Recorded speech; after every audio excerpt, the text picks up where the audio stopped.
ગુજરાતના મારા વહાલા સૌ નાગરિક ભાઈઓ બહેનો, સ્વતંત્રતાના 79મા પર્વની આપ સૌને ખૂબ ખૂબ શુભેચ્છાઓ. આઝાદીના 7.5 દાયકાથી વધુ સમય પૂર્ણ કરીને આપણે સ્વતંત્રતાની શતાબ્દી તરફ આગે કદમ ભરી રહ્યા છીએ. આજે આપણો દેશ વિશ્વની મહાસત્તાઓમાં સ્થાન પામવા સક્ષમ બન્યો છે. વૈશ્વિક વિકાસની હરણફાળ ભરી રહ્યો છે. તેના પાયામાં પોતાના લોહી પરસેવાથી આઝાદીનું વટવૃક્ષ સિંચનાર ક્રાંતિવીરો, સ્વતંત્ર સેનાનીઓ અને રાષ્ટ્રપુરુષોના ત્યાગ, તપસ્યા અને બલિદાન પડેલા છે.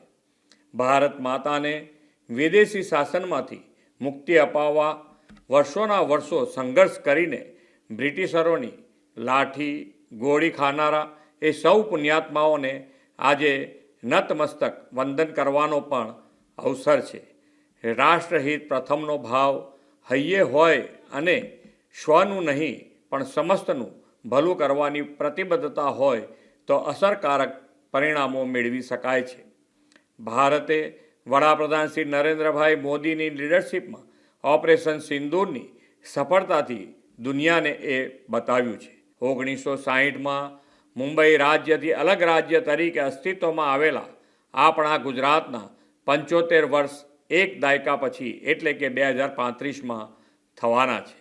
વડાપ્રધાન શ્રી નરેન્દ્રભાઈ મોદીએ ગુજરાતમાં વિકાસની જે ભવ્ય ઇમારત રચી છે તેને ગુજરાત એટ 75માં વૈશ્વિક વિકાસની નવી ઊંચાઈએ પહોંચાડવાનો આપણો સંકલ્પ છે.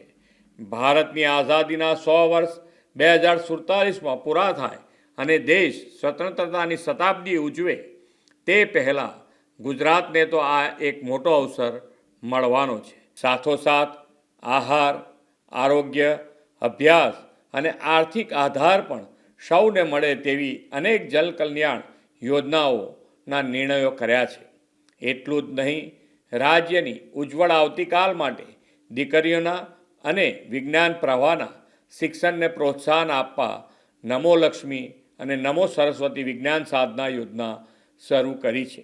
ભારત 2047ના વડાપ્રધાનશ્રીના સંકલ્પને સાકાર કરવા આપણે વિકસિત ગુજરાત 2047નો રોડ મેપ તૈયાર કર્યો છે. આ માટે શાસન વ્યવસ્થાને પણ સજ્જ કરવા ગુજરાત એડમિનિસ્ટ્રેટિવ રિફોર્મ કમિશન અને વિકસિત ગુજરાતના આ રોડ મેપના અમલના મોનિટરિંગ માટે ગુજરાત રાજ્ય ઇન્સ્ટિટ્યુશન ફોર ટ્રાન્સફોર્મેશન ગ્રીટની રચના કરી છે. આ બધા જ આયામો ખેડૂત, ગરીબ, વંચિત, છેવાડાના અને સામાન્યમાં સામાન્ય માનવી, યુવા, નારી શક્તિને અર્નિંગ વેલ, લિવિંગ વેલથી સર્વગ્રાહી વિકાસ માટે આદર્યા છે.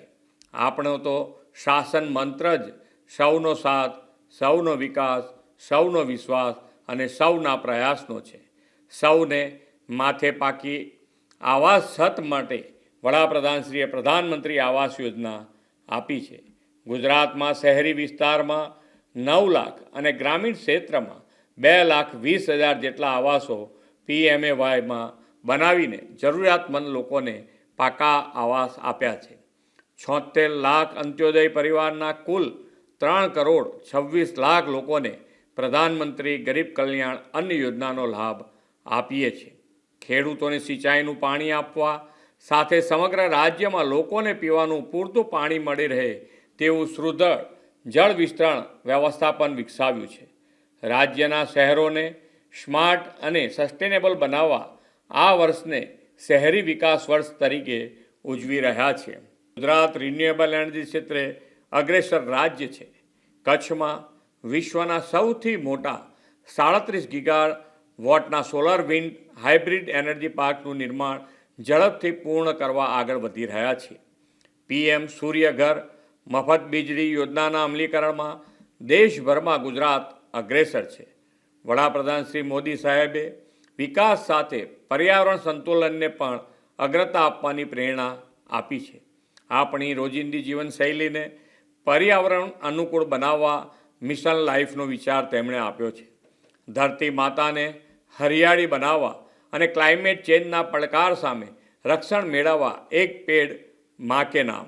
વરસાદી પાણીને જમીનમાં ઉતારી ભૂગર્ભ જળ સંચય માટે કેચ ધ રેન અને અમૃત સરોવર નિર્માણ, માનવ જીવન અને જમીન બેયના સ્વાસ્થ્ય માટે પ્રાકૃતિક ખેતી, આત્મનિર્ભરતા સાથે સ્વદેશી ઉત્પાદનોને પ્રોત્સાહન અને તેના વ્યાપક ઉપયોગ માટે વોકલ ફોર લોકલ, સ્વચ્છતા સાથે રાષ્ટ્રપ્રેમ ઉજાગર કરતું હર ઘર તિરંગા હર ઘર સ્વચ્છતા અભિયાન, આવા રાષ્ટ્રહિત સંકલ્પોથી વિકસિત ભારત 2047ના નિર્માણની વડાપ્રધાનશ્રીએ હાકલ કરી છે.